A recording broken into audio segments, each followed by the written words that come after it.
and are now on refrigerated trains heading to a rebel-controlled city.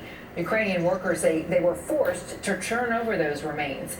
There's growing evidence that shows there's growing concerns rather that the evidence that shows what brought that plane down has been lost or tampered or destroyed.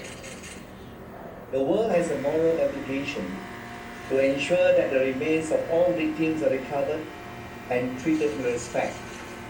The Ukrainian government and Russian-backed rebels accuse each other of shooting down the plane.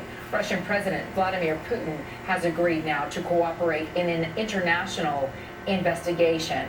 And how is the United States responding now to the aftermath of the crash of Flight 17? Meet the Press moderator, David Gregory, joins us live from Washington. We heard some tough talk from President Obama in his news briefing, saying that we know that Putin and the Russians have supported these rebels and calling into question their role in the downing of this plane. Are we likely to see the tensions between our two countries ratcheting up?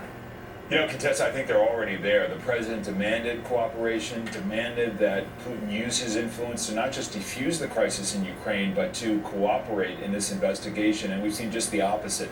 The ghastly images and reporting that rebels have moved bodies from the scene and taken them away elicited a very strong response from Secretary John Kerry. In my interview with him on Meet the Press, he calls that activity grotesque, makes it very clear to Secretary Kerry that the U.S. believes that Russia provided the weapon system that the rebels used to shoot down this plane. So now the question is, what are the consequences? What comes next? It looks like the U.S. is beginning to really work that out with its European counterparts. And there's concerns, too, about whether the economic sanctions that have already been levied against Russia will have an impact on the global economy. President Obama addressed that, and also he was trying to talk about his support for Israel. He says Israel has a right to defend its own borders, but again, tensions in the Middle East are ratcheting up as well. Well, they are, and there's an escalation of the violence this morning. There are reports of heavy Israeli casualties because of fighting on the ground in Gaza. That is going to make the situation only worse as more details emerge from that from Secretary Kerry this morning.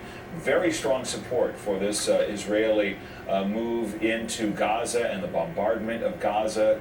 They would obviously like to see a ceasefire in the Obama administration, but not that would in any way sort of countenance or encourage or reward the activity of Hamas. That was Secretary Kerry's view on all of this, but it's likely to be a very tough day in this fighting as more details emerge of what's happened so far. Well, it's an important interview that you have this morning, David. We're looking forward to hearing all of it. Thank you. Thanks. And again, Meet the Press airs at 10:30 on NBC4. Gus? Contested tomorrow, Governor Chris Christie will be greeted by anti-gun protesters in Connecticut. The protesters plan to rally outside a fundraiser for the Republican Party. The groups are upset that Christie vetoed gun legislation before meeting with parents who lost children in the Newtown tragedy. Christie said it would have been hypocritical for him to sit down with them, as he put it. Police are investigating an accident where a cement mixer crushed a parked SUV up in the Bronx. The accident happened last night on Boston Road in the Pelham Parkway section. Nobody was hurt, but would you look at that? All we know is the Chevy Blazer has Connecticut plates. No word on what caused the cement mixer to lose control and end up on top of that vehicle. And there's a new video of that bus fire on last night that happened on New Jersey Highway. This was the fire we seen on Route 287 south of Franklin Township. A Van Hool commuter bus caught fire shortly after 9 last night, shutting down part of the highway for hours. Now, luckily, all the passengers got out safely. Nobody was hurt, but man, investigators are now trying to figure out what's